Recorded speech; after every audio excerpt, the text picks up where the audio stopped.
آپ حضرات کو معلوم ہے کہ کل سورج گرہن ہے اور خبریں یہ آ رہی ہیں کہ 80% سورج کل گرہن ہوگا۔ اس بارے میں اسلامی حکام کیا ہیں، شریعت کیا کہتی ہے، اس کے لیے علماء نے سوچا ہے کہ کچھ باتیں عوام تک پہنچائی جائیں، تو اس لیے میں نے بھی ارادہ کیا کہ شرعی حکام اس بارے میں بتائے جائیں، اس میں حکمتیں کیا ہیں۔ رسول اللہ صلی اللہ علیہ وسلم کے دور میں سورج گرہن ہوا ہے۔ آپ صلی اللہ علیہ وسلم کے نرینہ اولاد نہیں تھی، آپ کو اللہ نے اولاد دی اور آپ کے بیٹے کی موت واقع ہوئی۔ یہ ایک بہت بڑا حادثہ تھا اس وقت، کیونکہ عرب میں نرینہ اولاد کی بڑی ویلیو تھی۔ آپ صلی اللہ علیہ وسلم کو اللہ نے بیٹیاں دیں، بیٹا نہیں دی، اور بیٹا دے کے اٹھا لیا، تو ایک بہت بڑا واقعہ تھا، اور اللہ کی قدرت کے اسی دن سورج بھی گرہن ہو گیا۔ تو عرب یہ کہا کرتے تھے، زمانہ جاہلیت میں یہ بات مشہور تھی کہ کوئی بہت بڑا دنیا میں واقعہ ہوتا ہے تو سورج یا چاند گرہن ہو جاتے ہیں۔ اسی دن سورج بھی گرہن ہوا تو یہ بات پھیل گئی کہ محمد صلی اللہ علیہ وسلم سید الانبیاء رسول اللہ صلی اللہ علیہ وسلم کے بیٹے کی چونکہ موت واقع ہوئی ہے، اس لیے سورج گرہن ہوا ہے۔ آپ صلی اللہ علیہ وسلم نے اس بات کی تردید فرمائی، اور آپ نے فرمایا ان الشمس والقمر آیتان من آیات اللہ لا ينکسفان بموت احدہم، کہ سورج اور چاند اللہ کی نشانیوں میں سے ایک نشانی ہے، لا ينکسفان بموت احدہم آیاتہ، نہ تو یہ کسی کی موت کی وجہ سے گرہن ہوتے ہیں، نہ کسی کی زندگی کی وجہ سے، بل یخوف اللہ بہما عبادہ، اللہ ان کے ذریعے اپنے بندوں کو ڈراتے ہیں۔ یہ بخاری مسلم کی حدیث ہے، اپنے بندوں کو خوف زدہ کرتے ہیں۔ تو یہ اللہ کی نشانیاں ہیں، اور آپ صلی اللہ علیہ وسلم نے اس موقع پر نماز کا حکم دیا، اللہ کے سامنے عاجزی اور انکساری کا حکم دیا۔ دیکھیے یہاں ایک بہت اہم پوائنٹ کی بات ہے ان لوگوں کے لیے جو اسلام کے خلاف ہیں، جو محمد صلی اللہ علیہ وسلم سرور دو عالم سید الانبیاء صلی اللہ علیہ وسلم کو سچا نبی نہیں مانتے، ان کے لیے اس حدیث میں آپ صلی اللہ علیہ وسلم کی نبوت کی ایک بہت زبردست دلیل موجود ہے۔ ایک واقعہ ہوا ہے آپ صلی اللہ علیہ وسلم کے بیٹے کی موت کا، اور عرب یہ ویسے ہی کہا کرتے تھے کوئی بہت بڑا دن ہوگا تو سورج گرہن ہوگا۔ تو کوئی بھی شخص جو جھوٹا نبی ہو، آپ خود بتائیے کہ کیا وہ ایسے موقع پہ اس واقعے کو اپنے حق میں کیش نہیں کرائے گا، اور وہ یہ کہے گا نہیں کہ میں تو پہلے ہی کہتا تھا میں بہت بڑی شخصیت ہوں، اور میرے بیٹے کی موت ہونا، ایک پیغمبر کے بیٹے کی موت ہونا ہے تو یقیناً یہ اس اللہ کی طرف سے ایک نشانیاں ہے، یہ نشانی ہے سورج کا گرہن ہونا، یہ بتانے کے لیے ہے کہ واقعی یہ بہت بڑا دن ہے، اور یعنی یہ بہت بڑا دن اس اعتبار سے کہ ایک نبی کے بیٹے کی موت واقع ہوئی ہے۔ لیکن آپ صلی اللہ علیہ وسلم نے یہ سب نہیں کیا، اور آپ نے بتایا کہ سورج اور چاند کے گرہن ہونے کا کسی کی موت یا زندگی سے کوئی تعلق نہیں، اور آج سائنس نے بھی ثابت کر دیا ہے کہ یہ ایک سائنٹیفک حقیقت ہے کہ جب زمین اور سورج کے درمیان چاند آ جائے تو سورج گرہن ہو جاتا ہے، اور جب چاند اور سورج کے درمیان زمین آ جائے اور سورج کی روشنی چاند تک نہ پہنچ رہی ہو تو چاند گرہن ہو جاتا ہے۔ تو یہ ایک اس میں عبرت کی بات بھی ہے ان لوگوں کے لیے جو آپ صلی اللہ علیہ وسلم کی نبوت میں شک کرتے ہیں۔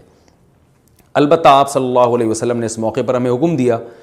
کہ اللہ سے تضرع اور عاجزی اور انکساری کی جائے، اپنے گناہوں کی معافی مانگی جائے، اور نماز آپ صلی اللہ علیہ وسلم نے پڑھی۔ اس پہ بھی بعض لوگ اشکال کرتے ہیں کہ یہ جب ایک نیچرل پروسیس ہے تو اس میں اتنا گھبرانے کی، کیونکہ حدیث میں آتا ہے آپ صلی اللہ علیہ وسلم بہت گھبرائے، تو اس میں گھبرانے کی کیا بات ہے؟ تو یاد رکھیے ہر نیچرل پروسیس جو ایک عام معمول سے ہٹ کر ہو، اس میں انسان کے لیے ایک عبرت کی بات ہوتی ہے۔ ہم دیکھتے ہیں رسول اللہ صلی اللہ علیہ وسلم کے دور میں جب تیز ہوا چلتی تھی اور بارش سے پہلے ہوا چلا کرتی تھی تیز ہوائیں، تو آپ صلی اللہ علیہ وسلم گھبرا کے مسجد کی طرف دوڑتے، عاجزی انکساری کرتے، اللہ تعالیٰ سے یہ کہتے کہ اللہ تو نے تو مجھ سے وعدہ کیا کہ جب تک میں ان کے درمیان موجود ہوں تو ان کو عذاب نہیں دے گا۔ تو یہ خوف کا غلبہ تھا آپ صلی اللہ علیہ وسلم پر۔ کیوں؟ وجہ اس کی یہ تھی کہ یہی حالات قوم عاد اور قوم سمود پر بھی آئے ہیں۔ قرآن میں آتا ہے نا فَلَمَّا رَأَوْهُ عَارِضًا مُسْتَقْبِلَ أَوْدِيَتِهِمْ قَالُوا هَذَا عَارِضٌ مُمْطِرُنَا بَلْ هُوَ مَا اسْتَعْجَلْتُمْ بِهِ رِيحٌ فِيهَا عَذَابٌ أَلِيمٌ تُدَمِّرُ كُلَّ شَيْءٍ بِأَمْرِ رَبِّهَا فَأَصْبَحُوا لَا يُرَىٰ إِلَّا مَسَاكِنُهُمْ، کہ وہ بادلوں کو دیکھ کے کہنے لگے یہ تو ایک معمول کے مطابق بادل ہیں جو برسیں گے اور بارش ہوگی۔ تو پیغمبر نے کیا کہا کہ یہ بارش نہیں ہے بلکہ یہ وہ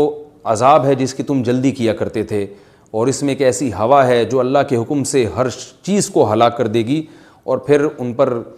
ایک ہفتہ عذاب آیا، اور قرآن کہتا ہے کہ وہ ایسے پڑھ کے ہلاک ہو گئے کہ فطر القوم فیہا صرعا کأنہم اعجاز نخل خاویہ، اے مخاطب اگر تو ان کو دیکھتا تو ایسے لگتا کھجور کے تنے ہیں جو اوندھے پڑے ہوئے ہیں، تو ایسے ہوا نے ان کو تہس نہس کر دیا۔ تو یہ عام معمول سے ہٹ کے جب بھی اس کائنات میں کوئی تغیر آتا ہے تو وہ اللہ کی نشانیوں میں سے ایک سائنٹیفک حقیقت بھی ہے، اس کی ایک لاجک بھی ہے، لیکن اس کے ساتھ ساتھ اللہ کی نشانیوں میں سے ایک نشانی بھی ہے، اور ایسی نشانی ہے جس سے ہمیں ڈرنا چاہیے کہ اللہ تعالیٰ کو اختیار ہے، وہ جب چاہے سورج کی روشنی چھین لے، چاہے کسی بھی طرح سے چھینے۔ اور یہ بھی ایک سائنٹیفک حقیقت ہے جو آپ صلی اللہ علیہ وسلم کی نبوت پر جس نے ایک مہر لگا دی ہے کہ سورج اور چاند کا گرہن ہونا، اگرچہ اس کی ایک لاجک ہے کہ چاند سورج کے سامنے آ جائے تو سورج گرہن ہو جاتا ہے، لیکن اس بارے میں جو ہماری تحقیق ہے، جو سائنسدان کہتے ہیں کہ یہ وقت یعنی خطرے کا وقت ہوتا ہے، سورج سے ایسی خطرناک ریز نکلتی ہیں جو نقصان کا سبب بن سکتی ہیں، تبھی بعض حضرات سورج کی طرف دیکھنے سے بھی منع کرتے ہیں، اور یعنی نظام میں تھوڑی ایک عام نارمل روٹین سے ہٹ کے اس کائنات کا نظام چلتا ہے، تو اس لیے یہ اس کائنات کے لیے، زمین کے لیے ڈینجرس ہو سکتا ہے، اور جو گریوٹی اور جو کشش کا نظام ہے اس میں بھی خلل واقع ہوتا ہے۔ تو ایسا نہیں ہے کہ یہ بالکل ایک نارمل کنڈیشن ہوتی ہے اور اس کا کوئی نقصان ہی نہیں ہے، یہ بالکل غلط ہے، اس میں نقصان کا بہرحال خطرہ ہے، اور اس بات کا امکان موجود ہوتا ہے کہ قدرت انسانوں سے انتقام لے یا انسانوں کو نقصان پہنچائے۔ اور ویسے بھی جن کے دلوں میں اللہ کا خوف ہوتا ہے وہ تو ویسے ہی اللہ کے وہم من خشیتہ، قرآن مجید میں اللہ تعالیٰ کے ارشاد ہے کہ مشرکین بار بار یہ سوال پوچھتے تھے قیامت کب آئے گی کب آئے گی، اللہ فرماتے ہیں لیکن جو مومنین ہیں ان کو اس سے غرض نہیں ہے کہ کب آئے گی، والذین آمنوا مشفقون منہا، وہ تو قیامت سے گھبراتے ہیں کہ پتہ نہیں ابھی نہ آ جائے۔ تو جس کے دل میں اللہ کا خوف ہوتا ہے اس کے زندگی گزارنے کا طریقہ کچھ اور ہوتا ہے، وہ بات بات پہ اللہ سے ڈرتا ہے، اس کو اللہ سے ڈرنے کا بہانہ چاہیے، اس کو توبہ کا بہانہ چاہیے۔ تو اس بحث میں پڑھنا کہ یہ تو ایک لاجیکلی ایک سورج کی روشنی غائب ہو جائے گی، وہ ٹھیک ہے، یہ سائنسدانوں کا شعبہ ہے کہ کیوں غائب ہو رہی ہے، ماہرین فلکیات کا شعبہ ہے، لیکن اہل ایمان کا جو کام ہے اس موقع پر، ان کا جو وظیفہ ہے وہ یہ کہیں کہ اللہ کی نشانیوں میں سے ایک نشانی ہے، اللہ اپنی قدرت دنیا میں دکھاتا ہے کہ میں یہ بھی کر سکتا ہوں چاہے کسی بھی طریقے سے کروں، تو ہمیں اس موقع پر بہرحال اللہ کے سامنے جھکنا چاہیے، اپنے گناہوں سے معافی مانگنی چاہیے، اور وہی عمل کرنا چاہیے جو رسول اللہ صلی اللہ علیہ وسلم نے ہمیں بتایا ہے۔ اور اس بارے میں جو توہمات پھیلے ہوئے ہیں اس سے بھی ہمیں اجتناب کرنا چاہیے، جیسے نبی صلی اللہ علیہ وسلم نے عربوں کے وہم کو دور کیا ہے، بھائی اس کا کسی کی موت اور زندگی سے کوئی تعلق نہیں ہے، تو اسی طرح آج کل لوگوں میں ایک سورج اور چاند گرہن ہونے کے بارے میں وہم بھی بہت ہے کہ پتہ نہیں کیا ہو جائے گا، حاملہ عورتیں نہ نکلیں، فلانا نہ کرے، اور فلانا خربوزہ نہ کھائے، اس موقع پر کسی نے تربوز کھا لیا تو یہ ہو جائے گا، الٹی الٹی باتیں پتہ نہیں کیا کیا مشہور ہیں، یہ خربوزے تربوز کی تو میں ویسے ہی مثال دے رہا ہوں۔ تو کوئی بھی چیز جب کہنی ہو تو پوری طرح سے اس کی ریسرچ کریں۔ مجھے نہیں پتا حاملہ عورت کو فائدہ ہوتا ہے نقصان ہوتا ہے سورج گرہن ہونے سے، لیکن اگر نقصان بھی ہوتا ہے تو اس کی کوئی مستند دلیل ہونی چاہیے آپ کے پاس، ایسے ہی سنی سنائی باتیں آگے نقل نہ کریں۔ تو بہرحال ہمیں جو کرنے کا کام ہے، جو رسول اللہ صلی اللہ علیہ وسلم نے بتایا ہے، وہ کام بخاری اور مسلم کی حدیث کے مطابق نماز ہے، انفرادی بھی ہے، جماعت سے بھی ہے، مستحب یہ ہے کہ جماعت سے نماز پڑھی جائے مسجد میں یا کسی بھی میدان میں، اور 2 رکعتیں امام پڑھائیں گے، اور اس میں سرن تلاوت بھی کر سکتے ہیں، جہری تلاوت بھی کر سکتے ہیں، دونوں رائے ہیں علماء کی۔ آج کل جہری کو اس لیے ترجیح دی جاتی ہے کہ صلاۃ کسوف میں جو رسول اللہ صلی اللہ علیہ وسلم کی سنت ہے وہ لمبی نماز ہے، تو لمبی نماز پڑھیں گے تو اگر آپ آہستہ آواز سے پڑھیں گے تو لوگوں کو تھکاوٹ کا احساس زیادہ ہوتا ہے، جہری پڑھیں گے تو تھکاوٹ کا احساس کم ہوتا ہے، تو اس لیے دونوں قولوں پہ فتویٰ دیا جاتا ہے، وہ ایک قول راجح ہے اور ایک میں آسانی ہے، تو آسانی اس قول میں ہے کہ جہری تلاوت کی جائے، اس میں لوگوں کو نماز میں کھڑا رہنا آسان ہوتا ہے،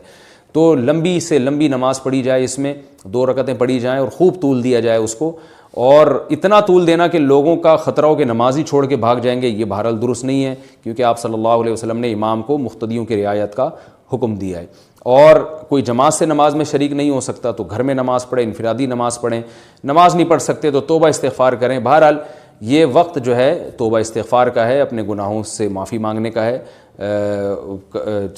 اللہ تعالی ہم سب کو عمل کی توفیق عطا فرمائے، وما علینا الا البلاغ۔